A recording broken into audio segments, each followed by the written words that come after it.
ہم شرمندہ نہیں ہیں، انسانوں کو کپڑوں پہ نہیں تولا جاتا۔ آج کا میرا دیس کا مالدار اتنا فقیر ہو گیا ہے، اتنا چھوٹا ہو گیا ہے کہ وہ اپنا تعارف کروانے کے لیے 50 لاکھ کی گھڑی لیتا ہے، 6 لاکھ کا جوتا لیتا ہے۔ آج کی بیگم اتنی چھوٹی ہو گئی ہے کہ اپنے قد کو بڑا کرنے کے لیے وہ 10 لاکھ کا ہینڈ بیگ لیتی ہے کہ دیکھو میرا بیگ 10 لاکھ کا ہے۔ ارے میری بہن، تو 10 ٹکے کی بھی نہیں رہی اگر تو نے بیگ سے اپنے آپ کو بڑا بنایا۔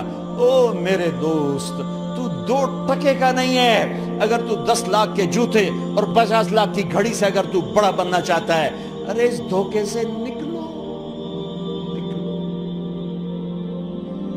برینڈڈ برینڈڈ برینڈڈ، کہاں جا رہے ہو؟ جب تم اپنی ذات میں بے قیمت ہو تو رب ذوالجلال کی قسم، تمہاری گھڑیاں، تمہارے بیگ، تمہاری گاڑیاں، تمہارے بنگلے تمہاری عزت کو بڑھا نہیں سکتے۔ ابا جان، آج ہم خوشی سے بلند ہیں کہ ہمارے باپ نے بددیانتی نہیں کی۔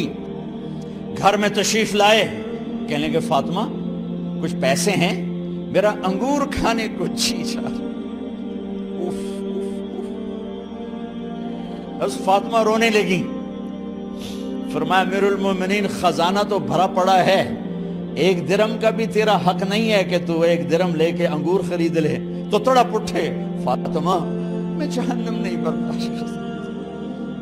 وہ میرے بھائیو جو دن رات سود میں پھنس چکے ہو، جو دن رات جوے شراب میں پھنس چکے ہو، کیسے اللہ کے سامنے سرخرو ہو کر کھڑے ہو گئے؟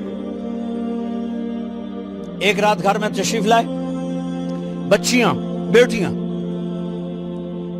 منہ پہ ہاتھ، کپڑا رکھا، دوپٹہ رکھا منہ پہ، اور بات کریں۔ آپ نے پوچھا ارے کیا ہوا تمہیں، یہ منہ پہ کپڑا کیوں رکھتے ہو؟ تو خاموش ہو گئی، لیکن گھر کی خادمہ رو پڑی۔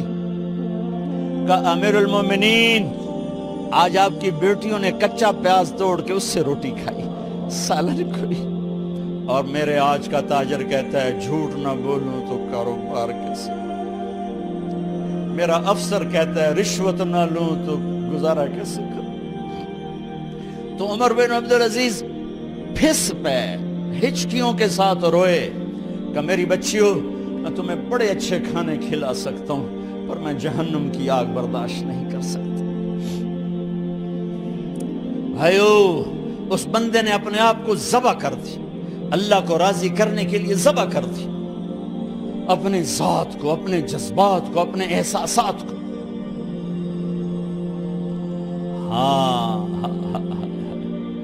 اب اللہ نے صلہ کیا دیا، جب انتقال ہونے لگا تو بلایا رجا کو، جو میں بات پہلے چھوڑ کے ادھر ان کی تھوڑی سیرت بتائی کہ رجا اب میں مرنے لگا ہوں۔ عبد الملک کالا ہو گیا تھا، ولید کالا ہو گیا تھا، سلیمان کالا ہو گیا تھا۔ یہ کیوں کالے ہوئے تھے؟ یہ بے نمازی نہیں تھے، بدکاری نہیں کرتے تھے، کسی کی طرف ان کی میلی آنکھ نہیں اٹھی کبھی۔ یہ ظالم تھے، ظالم، انسانوں کا خون پیا، مال میں خیانت کی، اس پر اللہ نے چہرے پھیر دیے۔ آج عمر بن عبدالعزیز جا رہا ہے کہ دیکھو میں جا رہا ہوں، مجھے دیکھو میرے ساتھ کیا ہوتا ہے۔ ان کا انتقال ہوا، ان کی میت قبر کے کنارے رکھی گئی اور اب نیچے اتارنا ہے۔ سلیمان کی میت کو اتارنے لگے تو ہلنے لگا اور عذاب قبر پہلے شروع ہو گیا۔ عمر کی میت کو جب قبر کے قریب کیا گیا، ایسے ہوا کا جھونکا آیا، ایک پرچہ ایسے لہراتا ہوا یوں آیا، یوں آیا، یوں آیا اور عمر کے سینے پر گر گیا۔ لوگ کٹھے ہو گئے، پرچے کو کھول کے دیکھا گیا تو اس پہ لکھا تھا بسم اللہ الرحمن الرحیم، براءۃ من اللہ لعمر بن عبد العزیز من النار۔ یہ پروانہ ہے اللہ کی طرف سے اس کے بندے عمر کے لیے کہ اسے جہنم سے نجات کی خوشخبری سنا دی جائے۔